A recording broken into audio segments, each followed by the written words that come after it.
Good morning all of you. My self Suryakant Kumar और आप देख रहे हैं आकांक्षा क्लासेस। पिछले लेक्चर में हम रिप्रोडक्शन इन ऑर्गेनिज्म के बारे में बात कर रहे थे। रिप्रोडक्शन इन ऑर्गेनिज्म में दो पार्ट में डिवीजन किए थे, asexual reproduction and sexual reproduction. Asexual reproduction का सारे टॉपिक के बारे में मैंने बात कर चुका था। एसेक्सुअल रिप्रोडक्शन का जितने सारे टाइप थे वो सारे टाइप को मैंने वर्णन कर चुका था। आज के लेक्चर में हमारा सेकेंड पार्ट सेक्सुअल रिप्रोडक्शन के बारे में होगा। एसेक्सुअल रिप्रोडक्शन में आप याद कीजिए कि एसेक्सुअल रिप्रोडक्शन में आप कौन कौन से टाइप पढ़े। आप फिजन के बारे में पढ़े। फिजन दो प्रकार के होते हैं, binary fission, multiple fission. Binary fission चार प्रकार के होते हैं, transverse binary fission, longitudinal binary fission, irregular binary fission and oblique binary fission. Multiple fission आप दो एनिमल्स में पढ़े, अमीबा में और प्लाज्मोडियम आइबेक्स में। आप ये दोनों के अलावा एक और स्पेशल टाइप का बाइनरी फिजन के बारे में हम बात किए थे, उसका नाम था प्लाज्मोटोमी। प्लाज्मोटोमी में हम क्या बात किए कि प्लाज्मोटोमी में एक ही सेल होता है और उसके अंदर मल्टी न्यूक्लिएटेड होते हैं, बहुत सारे न्यूक्लियस पाए जाते हैं उसके अंदर, और वो फिर क्या करता है, साइटोकाइनेसिस के द्वारा वो दो भाग में बढ़ जाता है। दैट मीन्स उसमें प्लाज्मोटोमी की प्रोसेस में सिर्फ और सिर्फ साइटोकाइनेसिस की प्रोसेस होती है, जबकि बाइनरी फिजन में साइटोकाइनेसिस एंड कैरियोकाइनेसिस दोनों होती है और मल्टीपल फिजन में सिर्फ और सिर्फ कैरियोकाइनेसिस होती है। फिजन के बाद बडिंग के बारे में बात किए थे। बडिंग के बारे में एक्सोजिनस बडिंग, एंडोजिनस बडिंग, स्ट्रोबाइलेशन। उसके बाद रीजनरेशन के बारे में बात किए थे। रीजनरेशन दो टाइप के होते हैं, एपीमॉर्फोसिस एंड मॉर्फोलेक्सिस। आप पिछले वीडियो में देखे होंगे कि कैसे एक लिजार्ड का लिम्ब काट देने से कैसे उसका लिम्ब फिर से डेवलप करता है। दैट मीन्स कैसे रीजनरेशन होता है। आप प्लेनेरिया में देखे होंगे कि प्लेनेरिया का बॉडी को जितने भाग में काटते हैं वो सारे कटा हुआ पार्ट फिर से एक न्यू प्लेनेरिया का फॉर्मेशन करता है। आप ये सारे चीज को देख चुके हैं और अच्छे से आप ये सब बात को याद रखिए। अब मैं ज्यादा बात ना करते हुए मैं डायरेक्ट अपने टॉपिक पे आता हूँ और आज का हमारा टॉपिक है सबसे जबरदस्त टॉपिक, जो आज तक का मेरा सबसे फेवरेट टॉपिक रह चुका है, वो है हमारा सेक्सुअल रिप्रोडक्शन। ध्यान दीजिए, आप जानते होंगे कि सेक्सुअल रिप्रोडक्शन में दो पेरेंट्स होते हैं, एक मेल पेरेंट्स और दूसरा फीमेल पेरेंट्स। मेल पेरेंट्स के बॉडी से स्पर्म रिलीज होता है और वो फीमेल पेरेंट्स के बॉडी के अंदर जाता है और ओवम से फ्यूज होता है और उस फ्यूजन को फर्टिलाइजेशन के नाम से जानते हैं। और उसके पश्चात उसके बाद जिस चीज का फॉर्म होता है उसे जाइगोट कहते हैं। आप देख सकते हैं कि सेक्सुअल रिप्रोडक्शन में जो मेल पेरेंट्स होगा,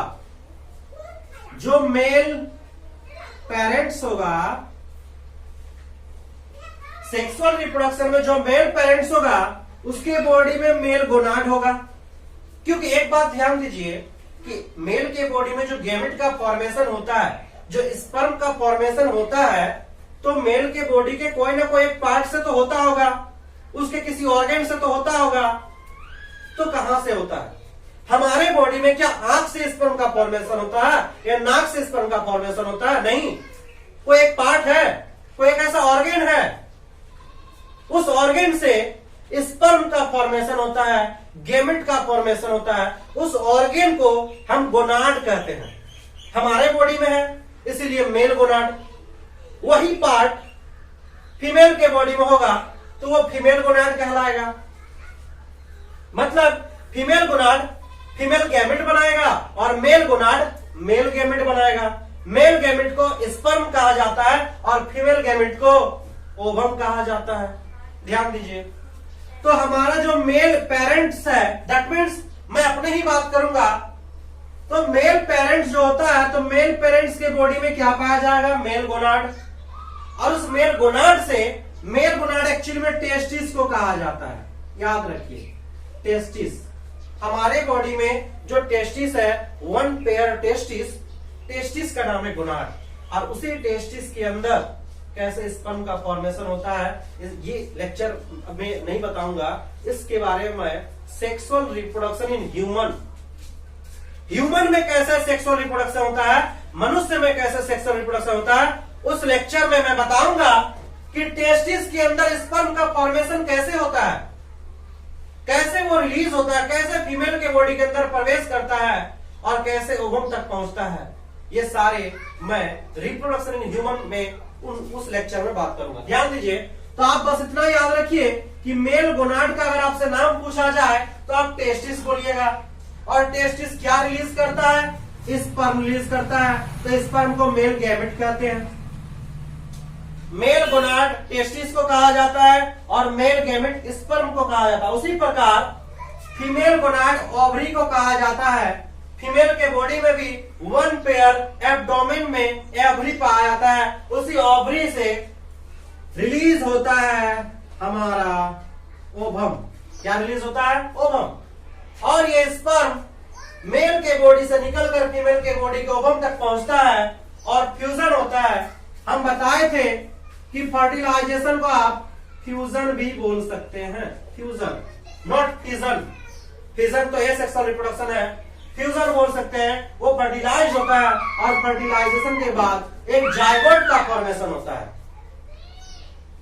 तो ध्यान दीजिए, ये जायगोट को हम 2n से डिनोट करते हैं। अब आप बोलिएगा सर 2n क्या है, नहीं समझ में आ रहा है हमें 2n क्या है, तो समझा रहे हैं। ध्यान दीजिए, आप 2n को डिप्लॉयड भी बोल सकते हैं। डिप्लॉयड, अगर आपसे पूछा जाए कि जायगोट हैप्लॉयड होता है या डिप्लॉयड, तो आपको बताना होगा कि जायगोट डिप्लॉयड होता है। डिप्लॉयड क्या है और हैप्लॉयड क्या है, इस पे हम अभी चर्चा करेंगे। हमारा स्पर्म होता है हैप्लॉयड, ओवम भी होता है हैप्लॉयड, जबकि जायगोट हमारा होता है डिप्लॉयड। इसको एग्जांपल से समझते हैं। आपके पास दो पर्सन है, दो आदमी है, मेरे सामने ही दो आदमी है, उस दोनों के पास 50 पैसा करके है। दोनों हमें 50 पैसा करके दिया, मेरे पास कितना हो गया? 1 रुपया। नहीं समझ में आ रहा? ध्यान दीजिए, मान लीजिए कि ये हमारा बॉडी है, ये हमारा बॉडी है और हमारा बॉडी सेल से बना हुआ है। हमारा बॉडी का हर एक पार्ट सेल से बना हुआ है। अब सेल को बाहर निकालिए। मान लीजिए एक सेल को आप बाहर निकाल लिए, ये हमारा बॉडी का एक सेल है और सेल के अंदर न्यूक्लियस पाया जाता है। न्यूक्लियस के अंदर होता है क्रोमोसोम, डीएनए, जिसके अंदर जीन पाया जाता है और उस जीन में हमारे बॉडी का सारा कैरेक्टर मौजूद होता है। तो हमारे न्यूक्लियस के अंदर 23 पेयर्स क्रोमोसोम पाए जाते हैं। याद रखिएगा, मनुष्य के सेल के अंदर प्रत्येक सेल में 23 जोड़ा 23 पेयर्स क्रोमोसोम पाए जाते हैं हमारे पूरे बॉडी के सेल में। लेकिन एक बात याद रखिएगा, जो हमारा स्पर्म सेल है, सिर्फ और सिर्फ हमारे स्पर्म सेल में ओनली 23 पीस क्रोमोसोम पाया जाता है। ओनली 23 पीस क्रोमोसोम, ना कि 23 पेयर्स क्रोमोसोम। आपके होल बॉडी में, पूरे बॉडी के सेल में 23 पेयर्स क्रोमोसोम पाया जाता है और जिस सेल में क्रोमोसोम पेयर्स में हो उसे डिप्लॉयड कहते हैं। डिप्लॉयड सेल, ये कौन सा सेल है? Diploid cell. तो अगर हम हाथ का सेल निकाल के बोले बताइए ये सेल डिप्लॉयड है या हैप्लॉयड, तो आपको बताना पड़ेगा ये सेल डिप्लॉयड है। क्यों? क्योंकि हमारे उस सेल के अंदर 23 जोड़ा गुणसूत्र है, 23 पेयर्स क्रोमोसोम है, ना कि 23 पीस क्रोमोसोम है। 23 पीस क्रोमोसोम सिर्फ और सिर्फ हमारे बॉडी के स्पर्म सेल में पाया जाता है। इसलिए 23 पीस क्रोमोसोम है स्पर्म में, तो स्पर्म को हम हैप्लॉयड बोलते हैं। आधा क्रोमोसोम है उसमें। जबकि ओवम में भी वही कंडीशन, फीमेल के बॉडी का हर एक सेल में 23 जोड़ा क्रोमोसोम, 23 पेयर्स क्रोमोसोम, लेकिन उसके बॉडी के ओवम जो होगा, उसके ओवम में सिर्फ और सिर्फ 23 पीस क्रोमोसोम होते हैं। जैसे ही अब मान लीजिए 23 पीस क्रोमोसोम इसमें और 23 पीस क्रोमोसोम इसमें, 23 पीस दोनों को अगर मिलाया जाए तो कितना होगा हमारे पास? 23 जोड़ा होगा। तो स्पर्म को भी मिला रहे हैं और ओवम को भी मिला रहे हैं, मिला के तो हमारा जायगोट बन रहा है। तो जायगोट में मतलब जायगोट में 23 पीस क्रोमोसोम इधर से आया और 23 पीस क्रोमोसोम इधर से आया, तो टोटल हमारा कितना हो गया? 23 pairs, that means 46 piece chromosome. इसलिए जाइगोट को डिप्लॉयड कहा जाता है, क्योंकि जाइगोट में हमारा जोड़ा में क्रोमोसोम आ गया, जबकि स्पर्म में जोड़ा में क्रोमोसोम नहीं था। तो आप डिप्लॉयड और हैप्लॉयड से यही समझिए कि डिप्लॉयड का मतलब होता है जिस सेल में क्रोमोसोम पेयर्ड में हो, 23 पेयर्स हो। सिर्फ 23 पेयर्स ही नहीं, और भी बहुत सारा ऑर्गेनिज्म है जिसमें अगर पेयर में क्रोमोसोम हो तो वो डिप्लॉयड कहलाएगा। अगर मान लीजिए 50 भी क्रोमोसोम है लेकिन वो अनपेयर्ड है, वो पेयर्ड में नहीं है, तो वो हैप्लॉयड कहलाएगा, डिप्लॉयड नहीं कहलाएगा। तो बस इतना याद रखिए कि हमारे बॉडी में स्पर्म एंड फीमेल के बॉडी में ओवम हैप्लॉयड होता है, और उस सेल को छोड़ के, स्पर्म ओवम को छोड़ के हमारे होल बॉडी के सेल डिप्लॉयड होते हैं। तो आप जाइगोट हमारा क्या हो जाएगा, डिप्लॉयड सेल हो गया। डिप्लॉयड क्यों बोले आप जान चुके हैं। चलिए मैं इस बात पे और ज्यादा बात नहीं करूंगा, आप समझ चुके होंगे कि हमारा मेल गोनाड टेस्टिस को कहा जाता है, टेस्टिस से मेल गैमेट बनता है जिसे स्पर्म कहते हैं। फीमेल गोनाड ओवरी को कहते हैं, ओवरी से जो फीमेल गैमेट बनता है उसे ओवम कहते हैं, और स्पर्म एंड ओवम का फ्यूजन होता है, इस प्रोसेस को फर्टिलाइजेशन कहते हैं, और फर्टिलाइजेशन के बाद जाइगोट का फॉर्मेशन होता है। और फिर हम बताएंगे आपको ये जाइगोट, अच्छा एक बात बताइए, ये जाइगोट का फॉर्मेशन मेल के बॉडी में हुआ या फीमेल के बॉडी में, बताइए। ये फीमेल के बॉडी में होगा, क्योंकि ओवम ओवम मेल के पास नहीं आया है। फीमेल का बॉडी का ओवम रिलीज होके मेल के बॉडी के अंदर प्रवेश नहीं किया है। अगर ऐसा होता तो मेल के बॉडी में जाइगोट बनता और मेल के बॉडी में एम्ब्रियो बनता, मेल के बॉडी में बच्चे का फॉर्मेशन होता, लेकिन ऐसा पॉसिबल है नहीं, ऐसा नहीं हो रहा है। मेल का स्पर्म मेल के बॉडी से निकलकर फीमेल के बॉडी में प्रवेश करता है, उसके वेजिना होते हुए, सर्विक्स होते हुए, यूटेरस होते हुए, फिलोपियन ट्यूब होते हुए एम्पुला तक पहुंचता है, वहां पर ओवम रखा होता है। अब कैसे ये सारा प्रोसेस हम रिप्रोडक्शन इन ह्यूमन में बात करेंगे। अब फिलहाल आपको छोटी सी बात बता दें कि एम्पुला में जाके फर्टिलाइजेशन होता है। स्पर्म को बहुत दूरी तय करना पड़ता है, बहुत लंबा सफर तय करना पड़ता है। ओवम तो सिर्फ ओवरी से निकलकर एम्पुला तक पहुंचता है, फिलोपियन ट्यूब तक पहुंचता है, लेकिन स्पर्म एक बच्चे को बनाने में हमारा स्पर्म अहम रोल निभाता है, बहुत दूरी तक ट्रेवल करता है। वो मेल के बॉडी से निकलकर फीमेल के बॉडी में अंदर प्रवेश कर और भी बहुत लंबा कई किलोमीटर तक वो सफर करता है, तब जाके वो उसका मिलन ओवम से होता है और फिर फ्यूजन होता है, और फ्यूजन के बाद एक महासंगम होता है, और संगम के दौरान हमारा जाइगोट का फॉर्मेशन होता है। अब जाइगोट का फॉर्मेशन फीमेल की बॉडी बना, एम्पुला में बना, लेकिन क्या एक एम्ब्रियो का डेवलपमेंट एम्पुला में होता नहीं, उसके गर्भाशय में होता है, फीमेल के गर्भाशय में, उसके यूटेरस में होता है। तो कैसे एम्पुला से फिर रिलीज होकर वो जाइगोट फीमेल के यूटेरस तक आता है, कैसे यूटेरस में जाइगोट का डेवलपमेंट होता है, कैसे जाइगोट के, हम फिलहाल एक सेल है, हम सभी इंसान का, हम इंसान ही नहीं हर ऑर्गेनिज्म का शुरुआती में जो उसका फॉर्मेशन होता है तो वो सिर्फ और सिर्फ एक सेल का होता है, जाइगोट होता है। वो हम क्या थे, हमारा नाम क्या था, हमारा नाम जाइगोट ही था। जाइगोट से क्लीवेज हुआ, मोरुला, ब्लास्टुला, गैस्टुला, एम्ब्रियो, तब जाके फिर हमारा नामांकन हुआ। तो आपको बताएंगे कि कैसे एक जाइगोट से क्लीवेज होता है, कैसे एक बच्ची का फॉर्मेशन होता है, कैसे कि एम्ब्रियो बनता है फीमेल के बॉडी में। आज के लेक्चर यही बताएंगे कि कैसे फीमेल के बॉडी में बच्चे का फॉर्मेशन हो जाता है। तो ध्यान दीजिए, मैं इसके बारे में और चर्चा नहीं करूंगा। आपको और एक बात बता दें कि आपको शायद पता होगा कि जो बंबू का प्लांट है, बांस का जो प्लांट है, तो बहुत ऐसा प्लांट है जो बताया था कि जिसमें एसेक्सुअल रिप्रोडक्शन होता है, और बहुत ऐसा प्लांट है जिसमें सेक्सुअल रिप्रोडक्शन होता है।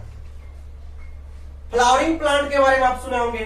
फ्लावरिंग प्लांट, जिस प्लांट में फ्लावर पाया जाता है, वैसे प्लांट में मैक्सिमम सेक्सुअल रिप्रोडक्शन होता है। एसेक्सुअल भी हो सकता है, लेकिन मैक्सिमम केस में हम देखते हैं कि फ्लावरिंग प्लांट में सेक्सुअल रिप्रोडक्शन होता है। कैसे होता है वो हम बात करेंगे। तो आप फाइनली ध्यान दीजिए कि फ्लावर के द्वारा ही सेक्सुअल रिप्रोडक्शन होता है प्लांट में। प्लांट में जो सेक्सुअल रिप्रोडक्शन होता है उसमें इंपॉर्टेंट रोल फ्लावर का होता है। फ्लावर अगर नहीं रहे तो प्लांट में सेक्सुअल रिप्रोडक्शन इम्पॉसिबल, हो ही नहीं सकता है। सेक्सुअल रिप्रोडक्शन फ्लावर रहेगा तभी होगा। जैसे कि अगर हमारे बॉडी में सोचिए कि अगर मेल गोनाड नहीं होता, टेस्टिस नहीं होता, तो क्या सेक्सुअल रिप्रोडक्शन होता? नहीं होता। फीमेल के बॉडी में ओवरी नहीं होता तो क्या सेक्सुअल रिप्रोडक्शन होता? नहीं होता। वही कंडीशन है प्लांट में भी। अगर प्लांट को सेक्सुअल रिप्रोडक्शन करना है तो उनमें फ्लावर रहना जरूरी है, इंपॉर्टेंट है। अगर फ्लावर नहीं है तो वो रिप्रोडक्शन तो करेगा लेकिन वो अपना मोड चेंज कर देगा, वो एसेक्सुअल रिप्रोडक्शन कर सकता है, सेक्सुअल नहीं। ध्यान दीजिए। तो आप देख सकते हैं कि बंबू का प्लांट, जो बांस का प्लांट है, तो 50 से लेकर 100 साल के बीच, 1 साल 2 साल में उसका रिप्रोडक्शन नहीं होता है। 50 से लेकर 100 साल तक के बीच में उसके ऊपर एक ही बार फ्लावर आता है। आप नहीं देख सकते हैं कब फ्लावर आएगा। बांस के पेड़ में 50 से लेकर 100 साल में एक ही बार फ्लावर आता है। बहुत ऐसा प्लांट है जिसमें सालों साल फ्लावर आता है, महीनों महीनों फ्लावर आता है। लेकिन आप बांस के प्लांट में देख सकते हैं या सुने होंगे, आप देख तो नहीं सकते हैं, 50 से 100 साल के बीच में ओनली एक बार फ्लावरिंग होता है।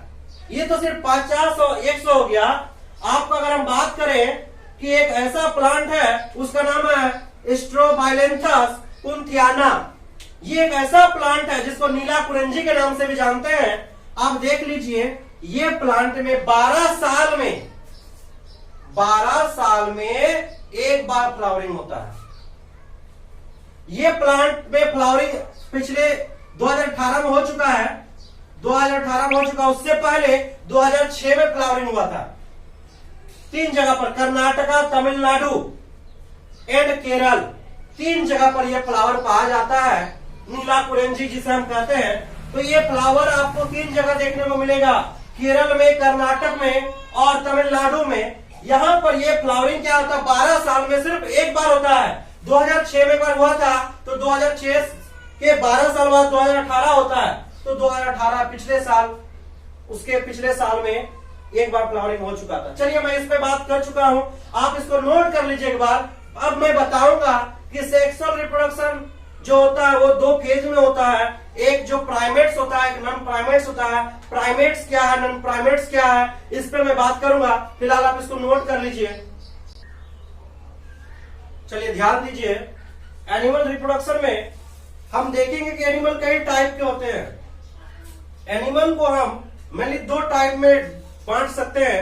एक प्राइमेट बोलते हैं उसे, और दूसरे को नॉन प्राइमेट बोलते हैं। प्राइमेट और नॉन प्राइमेट में क्या डिफरेंस है, आप देखिएगा कि अगर कोई मान लीजिए रिप्रोडक्शन करना चाहती है, कोई लेडीज रिप्रोडक्शन कर रही है, तो उनमें मेंस्ट्रुअल साइकिल का चलना अति आवश्यक है।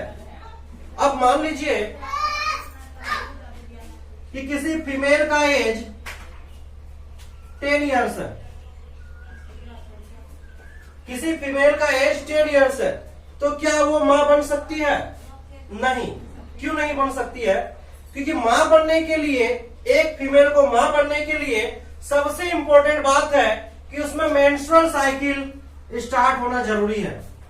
मेंस्ट्रुअल साइकिल स्टार्ट होना जरूरी है। जब तक उसमें मेंस्ट्रुअल साइकिल स्टार्ट नहीं होगा तब तक वो रिप्रोडक्शन के लिए तैयार नहीं है। बात समझिए।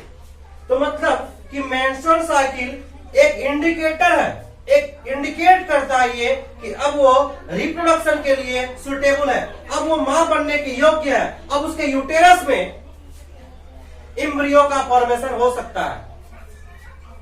तो ऐसा एनिमल जिसमें मेंस्ट्रुअल साइकिल प्रोसेस चलती है, हम लोग जानते हैं कि फीमेल में मेंस्ट्रुअल साइकिल चलती है, हर मंथ मेंस्ट्रुअल साइकिल चलता है। और मेंस्ट्रुअल साइकिल फीमेल में लगभग 13 से 14 साल में स्टार्ट हो जाता है। 13 से 14 ईयर्स में मेंस्ट्रुअल साइकिल स्टार्ट हो जाता है। मेंस्ट्रुअल साइकिल एक इंडिकेटर है जो बताता है कि अब ये फीमेल मां बनने योग्य है, ये फीमेल रिप्रोडक्शन के लिए तैयार है।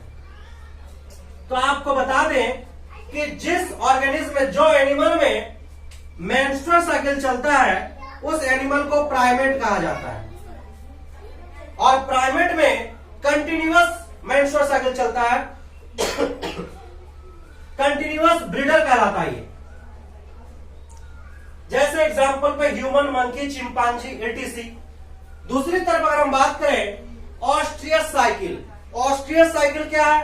वैसा एनिमल जो सीजन में ब्रीडिंग करता है। उसका एक सीजन होता है, ठंडा, गर्मी, हर एनिमल का अलग अलग सीजन होता है। वो अलग अलग सीजन में ही ब्रीडिंग करता है। वैसे एनिमल को सीजनल ब्रीडर कहा जाता है और उसके बॉडी में जो सीजन में जो साइकिल चलता है, रिप्रोडक्टिव साइकिल चलता है, उसे हम ऑस्ट्रियस साइकिल कहते हैं। ऑस्ट्रियस साइकिल आपको dog, cow, ship etc. that means non primates में देखने को मिलेगा। तो नॉन प्राइमेट्स क्या हो गया हमारा? वैसा एनिमल जिसमें हमें ऑस्ट्रियस साइकिल देखने को मिलता है, और वैसा एनिमल जिसमें मेंस्ट्रुअल साइकिल देखने को मिलता है उसे हम प्राइमेट कहते हैं। इसको नोट कर लीजिए आप। अब मैं बताऊंगा एक पॉइंट आपको कि क्रायो प्रिजर्वेशन क्या है, फर्टिलाइजेशन क्या है, उस पर मैं बात करूंगा। चलिए हम देखते हैं कि फर्टिलाइजेशन क्या है, फर्टिलाइजेशन कितने टाइप के होते हैं। तो ध्यान दीजिए, आपको पता ही होगा कि फर्टिलाइजेशन किसे कहते हैं? Fusion of male gamete that means sperm with female gamete that means ovum is called fertilisation. Male gamete that means sperm जब फीमेल गैमेट ओवम के साथ फ्यूज करता है, निषेचन करता है, सॉरी फ्यूजन करता है, इस प्रोसेस को निषेचन यानी फर्टिलाइजेशन कहा जाता है। फर्टिलाइजेशन दो प्रकार के होते हैं, दो टाइप के होते हैं, external fertilization and internal fertilization. External का मतलब होता है बाहर और इंटरनल का मतलब होता है अंदर। तो इसको एग्जांपल पे समझते हैं। मान लीजिए कि एक मेल है और दूसरा आपके पास फीमेल है। ये हमारा मेल और ये हमारा फीमेल। तो मेल के बॉडी में स्पर्म का फॉर्मेशन होता है और फीमेल के बॉडी में ओवम का फॉर्मेशन होता है।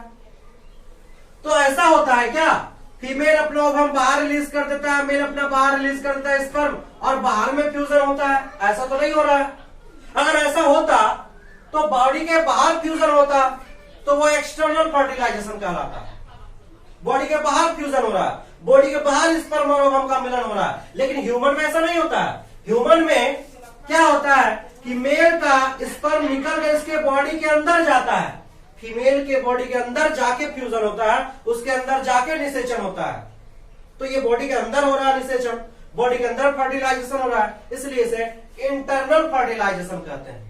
तो बहुत ऐसा एनिमल है जो अपने बॉडी से स्पर्म को रिलीज कर दिया, बहुत ऐसा फीमेल एनिमल है जो अपने बॉडी से ओवम को रिलीज कर दिया, और वाटर में स्पर्म और ओवम फ्यूजन हुआ वाटर में।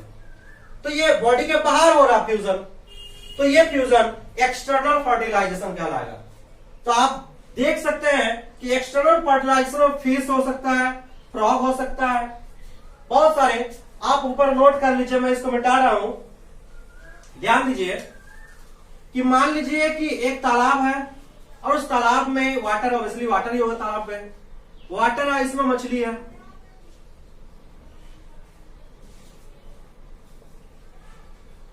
मछली है, ये हमारा मेल मछली है और ये हमारी फीमेल मछली है। तो क्या होता है कि फीमेल मछली बॉडी से बाहर ओवम को रिलीज कर देती है, जबकि ह्यूमन के केस में फीमेल बॉडी से बाहर ओवम को रिलीज नहीं करती है, ओवरी से बाहर उसके फिलोपियन ट्यूब में रिलीज होता है, ना कि बॉडी से बाहर करती है वो। लेकिन अगर केस हम मछली का करें तो फीमेल मछली क्या करती है, अपने बॉडी से बाहर वाटर में ओवम को रिलीज कर देती है, और फिर मेल मछली अपने स्पर्म को इसके ऊपर डाल देता है, अपने स्पर्म को इसके ऊपर डाल देता है। देख सकते हैं आप, यानी कि यहां पर स्पर्म बॉडी के अंदर नहीं बल्कि वाटर में छोड़ा गया मछली के द्वारा, और वाटर में ओवम के साथ जाके फ्यूजन कर गया।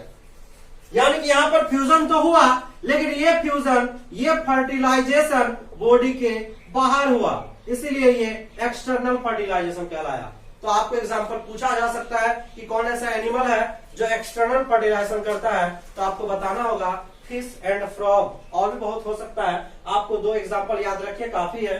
फ्रॉग इसी तरीके से फर्टिलाइजेशन करता है। लेकिन आपको ये बात जानना जरूरी है कि ठीक है, फर्टिलाइजेशन दो टाइप का था, एक्सटर्नल और इंटरनल।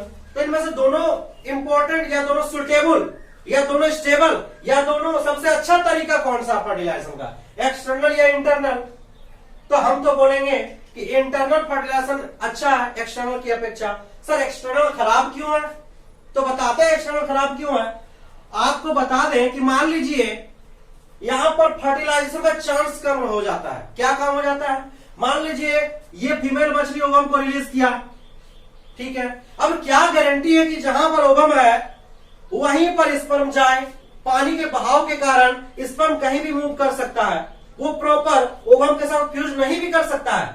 कम चांस है, चांस है लेकिन नहीं का भी चांस है। यहां पर फ्यूजन का फर्टिलाइजेशन नहीं भी हो सकता है, क्योंकि पानी का बहाव किस साइड जाएगा ये बोलना मुश्किल है। इसीलिए ओवम का फ्यूजन हो भी सकता नहीं भी हो सकता है। दूसरा डिसएडवांटेज इसका ये भी बता सकते हैं कि मान लीजिए ये मछली ओवम को रिलीज किया और मान लीजिए ये स्पर्म का रिलीज किया, वहां पर फ्यूजन हो भी गया, जाइगोट भी बन गया, लेकिन दूसरा मछली आके वो फूड समझ के उसको खा लेगी, भोजन समझ के खा लेगी, तो कहां रिप्रोडक्शन हुआ, कहां बच्चे का फॉर्मेशन हुआ, कहां उसका जनरेशन आगे बढ़ा। फर्टिलाइजेशन होने के बावजूद भी उनका प्रॉपर कुछ काम नहीं हुआ, बर्बादी हो गया, उसका अस्तित्व समाप्त हो गया, उसका विकास नहीं होगा। तो यहां पर आप बात कर सकते हैं कि एक्सटर्नल फर्टिलाइजेशन में बहुत सारा डिसएडवांटेज है, जबकि हमारा इंटरनल फर्टिलाइजेशन में बहुत एडवांटेज है, वो हम पढ़ेंगे। तो आप समझ चुके होंगे कि फर्टिलाइजेशन दो टाइप का होता है। बॉडी से बाहर अगर फर्टिलाइजेशन हो रहा है तो एक्सटर्नल, और बॉडी के अंदर फर्टिलाइजेशन तो इंटरनल। और बॉडी के अंदर हम जानते हैं ह्यूमन, हमारे ह्यूमन के बॉडी में इंटरनल फर्टिलाइजेशन, डॉग के बॉडी में, काउ के बॉडी में, गॉट के बॉडी में, जो भी लार्ज एनिमल है, बड़े बड़े एनिमल्स हैं, उसमें इंटरनल फर्टिलाइजेशन ही होता है।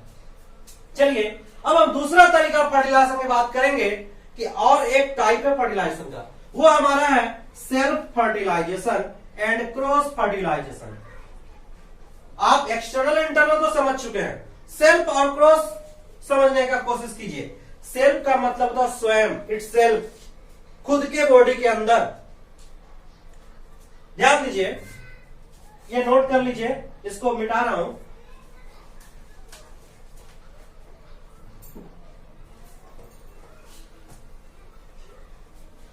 हमारे पास अगला टॉपिक है सेल्फ फर्टिलाइजेशन और क्रॉस फर्टिलाइजेशन क्या है।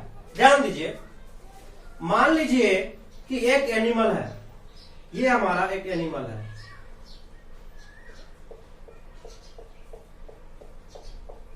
ये हमारा अर्थवर्म है, अर्थवर्म, फेरेटिमा पोस्थमा, फेरेटिमा पोस्थमा वैज्ञानिक नाम है, और वैज्ञानिक नाम के नीचे अंडरलाइन करना जरूरी होता है। ध्यान दीजिए, तो क्या होता है, हमारा जो अर्थवर्म है ये एक बाइसेक्सुअल एनिमल है। आपको पता होगा कि अर्थवर्म कैसा एनिमल है, बाइसेक्सुअल। मैंने पिछले लेक्चर में बताया था अर्थवर्म बाइसेक्सुअल एनिमल है। इनमें मेल पार्ट तथा फीमेल पार्ट दोनों पाया जाता है। अगर मेल पार्ट होगा तो इसमें स्पर्म भी बन सकता है, और फीमेल पार्ट होगा तो इसमें ओवम भी बन सकता है। अब ये जो रिप्रोडक्शन करेगा, ये जो अपने न्यू ऑर्गेनिज्म का फॉर्मेशन करेगा, न्यू ऑफस्प्रिंग का फॉर्मेशन करेगा, तो न्यू ऑफस्प्रिंग को फॉर्मेशन करने के लिए क्या चाहिए, स्पर्म एंड ओवम। दोनों इसके पास है, स्पर्म भी इसके पास है, ओवम भी इसके पास है, तो इसको दूसरे अर्थवर्म की जरूरत है क्या? नहीं। ये अपने बॉडी से ही नया ऑर्गेनिज्म का फॉर्मेशन कर सकता है, वो भी सेक्सुअल रिप्रोडक्शन के दौरान, ना कि एसेक्सुअल। एसेक्सुअल में भी अपने बॉडी से होता है, वो फिर बडिंग, फ्यूजन और कई टाइप हो सकता है, लेकिन ये सेक्सुअल रिप्रोडक्शन के प्रोसेस के द्वारा ही एक ही बॉडी से न्यू ऑर्गेनिज्म का फॉर्मेशन कर लेगा। आप बोलिए सर कैसे? ध्यान दीजिए, आप तो बोलिए सर इसमें स्पर्म भी है, इसमें ओवम भी है, इसको दूसरे अर्थवर्म की जरूरत नहीं है, क्योंकि दूसरे अर्थवर्म की जरूरत तब पड़ती है जब एक अर्थवर्म के पास केवल एक चीज हो, या तो स्पर्म या तो ओवम। लेकिन सर इसके पास तो दोनों चीज है, दूसरे अर्थवर्म की जरूरत नहीं पड़ेगी। लेकिन पड़ता है, इसको दूसरे अर्थवर्म का जरूरत पड़ता है। क्यों पड़ता है, कब पड़ता है? तो ध्यान दीजिए, हाँ भगवान इसके पास दो चीज तो दे चुका है, स्पर्म में दिया, ओवम में दिया, लेकिन दोनों एक साथ मैच्योर नहीं होता है। अगर स्पर्म मैच्योर है तो ओवम मैच्योर नहीं है, ओवम मैच्योर है तो स्पर्म मैच्योर नहीं है। अगर दोनों एक साथ मैच्योर होता तो फिर इसको दूसरे अर्थवर्म की जरूरत नहीं पड़ती, लेकिन इसे दूसरे अर्थवर्म की जरूरत पड़ती है। मान लीजिए इसके बगल में ये दूसरा अर्थवर्म है, ये अर्थवर्म, और ये भी मेल फीमेल दोनों है, लेकिन इसका ये मेल पार्ट, इसका फीमेल पार्ट। मान लीजिए ये अर्थवर्म का मेल पार्ट मैच्योर हो चुका, स्पर्म मैच्योर हो चुका, लेकिन फीमेल पार्ट मैच्योर नहीं हुआ, और इस अर्थवर्म का फीमेल पार्ट मैच्योर हो चुका, ओवम बन चुका, लेकिन स्पर्म नहीं बना। तब क्या होगा? इसका स्पर्म रिलीज होके इसके बॉडी में आएगा। देखिए, इस अर्थवर्म को दूसरे अर्थवर्म की जरूरत पड़ गया। क्यों पड़ गया? क्योंकि इसके पास तो एक ही दोनों चीज है, लेकिन दोनों में से दोनों मैच्योर्ड नहीं है। एक मैच्योर्ड है, स्पर्म मैच्योर्ड है, तो इसको अब ओवम की जरूरत पड़ेगी। और ओवम जिस अर्थवर्म के पास मैच्योर्ड है उसके पास अपना स्पर्म को डोनेट कर देगा। तो इसका स्पर्म क्या हुआ? इस अर्थवर्म के पास चला गया, इसके बॉडी के अंदर चला गया। दैट मीन्स इंटरनल फर्टिलाइजेशन हो गया। Internal fertilization. अगर ऐसा होता, ये अर्थवर्म अपना स्पर्म को बाहर करता, ये अर्थवर्म अपने ओवम को बाहर करता, बाहर में फ्यूजन होता, तो ये एक्सटर्नल फर्टिलाइजेशन। लेकिन ऐसा तो हुआ नहीं। ये अर्थवर्म अपने स्पर्म को इस अर्थवर्म के बॉडी के अंदर डोनेट किया, इंजेक्ट किया, और उसके ओवम के साथ फ्यूजन हुआ, फर्टिलाइजेशन हुआ, लेकिन वो इंटरनल फर्टिलाइजेशन हुआ। तो आप याद रखिएगा कि कौन ऐसा बाइसेक्सुअल एनिमल है जिसमें खुद के बॉडी में फर्टिलाइजेशन, क्रॉस फर्टिलाइजेशन। ये देखिए, अब यहां पर मैं बात करूं सेल्फ और क्रॉस के बारे में, तो यहां तो इंटरनल फर्टिलाइजेशन हुआ। ये कैसा हुआ? इंटरनल। एंड इंटरनल तो हुआ, उसके साथ ही साथ क्रॉस फर्टिलाइजेशन हुआ। आप बोलिएगा सर क्रॉस कैसे आप बोल दिए? क्रॉस फर्टिलाइजेशन क्योंकि एक बॉडी से स्पर्म या स्पर्म रिलीज होकर दूसरे बॉडी का ओवम के पास पहुंचता है, तो ये क्रॉस फर्टिलाइजेशन कहलाता है। ह्यूमन में कैसा होता है? हमारा स्पर्म निकल कर फीमेल के बॉडी के अंदर जाता है, उसके पास जाके फ्यूजन करता है। तो ये इंटरनल तो हुआ, लेकिन साथ ही साथ क्रॉस फर्टिलाइजेशन भी हुआ। तो आप बोल सकते हैं इंटरनल एंड क्रॉस फर्टिलाइजेशन होता है ह्यूमन में। तो आप देख सकते हैं अर्थवर्म में भी इंटरनल एंड क्रॉस फर्टिलाइजेशन हुआ। लेकिन कौन ऐसा जीव है जिसमें सेल्फ फर्टिलाइजेशन होता है? उसके खुद के बॉडी में स्पर्म भी होता है, खुद के बॉडी में ओवम भी होता है, दोनों, और दोनों के साथ मैच्योर्ड भी होता है। तो उसके बारे में हम बताएंगे आपको। उसका नाम है टेपवर्म। टेपवर्म, जो मैंने पिछले लेक्चर, कल के लेक्चर में बताया था कि कैसे टेपवर्म का स्ट्रोबाइलेशन होता है, कैसे स्ट्रोबाइला के द्वारा न्यू टेपवर्म का फॉर्मेशन होता है, कैसे उसके बॉडी में मेल पार्ट और फीमेल पार्ट दोनों पाएगा, वो बाइसेक्सुअल एनिमल होता है। ध्यान दीजिए। तो आप समझ चुके हैं क्रॉस फर्टिलाइजेशन क्या है। क्रॉस फर्टिलाइजेशन ह्यूमन और अर्थवर्म दोनों में होगा, और भी कई एनिमल्स में हो सकता है। तो सेल्फ फर्टिलाइजेशन के बारे में बात करते हैं। तो क्या है कि मान लीजिए आप, ये हमारा टेपवर्म है,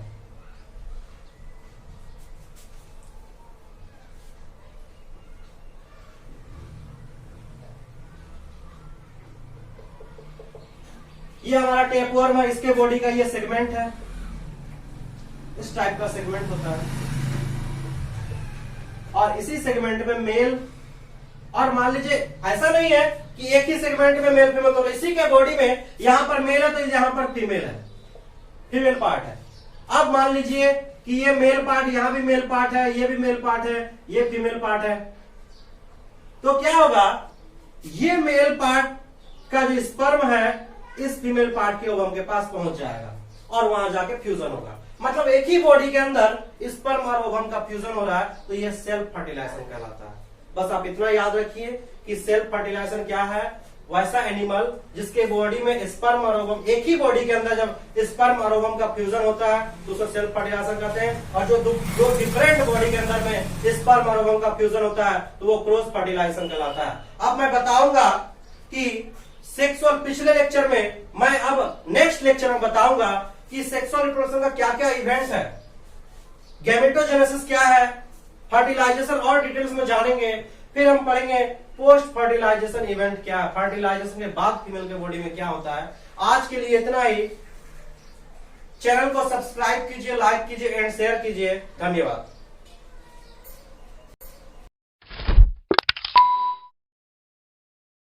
Internal fertilization.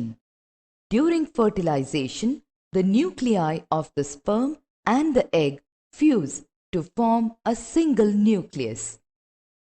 This results in the formation of a fertilized egg or zygote. The zygote is the beginning of a new individual. The process of fertilization is the meeting of an egg cell from the mother and a sperm cell from the father. So, the new individual inherits some characteristics from the mother and some from the father. Fertilization, which takes place inside the female body, is called internal fertilization. Internal fertilization occurs in many animals, including humans, cows, dogs, and hens.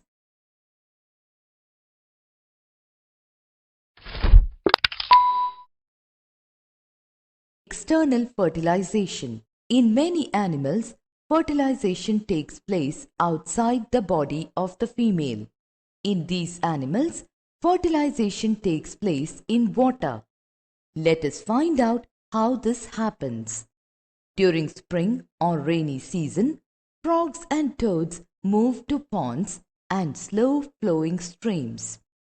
When the male and female come together in water, the female lays hundreds of eggs. Unlike hen's egg, frog's egg is not covered by a shell, and it is comparatively very delicate.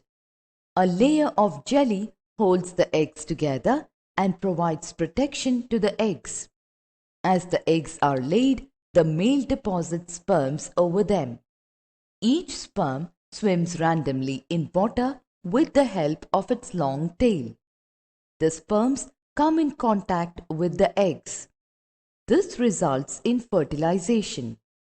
This type of fertilization, in which the fusion of a male and a female gamete takes place outside the body of the female, is called external fertilization. It is very common in aquatic animals such as fish, starfish, etc.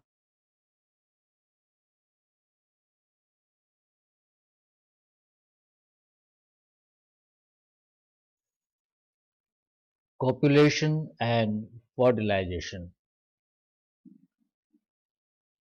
Even though earthworms are bisexual, self-fertilization does not occur because they are protandrous. A reciprocal cross-fertilization occurs between two worms, and spermatozoa of one worm are transferred to another during a process of copulation.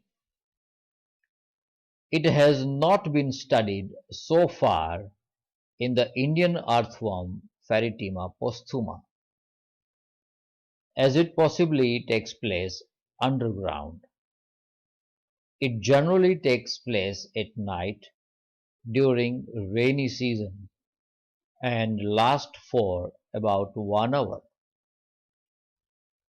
During copulation, two worms apply to each other by ventral surfaces with head ends pointing in opposite directions, so that the male genital pores of each earthworm lie against a pair of spermatical pores of each other.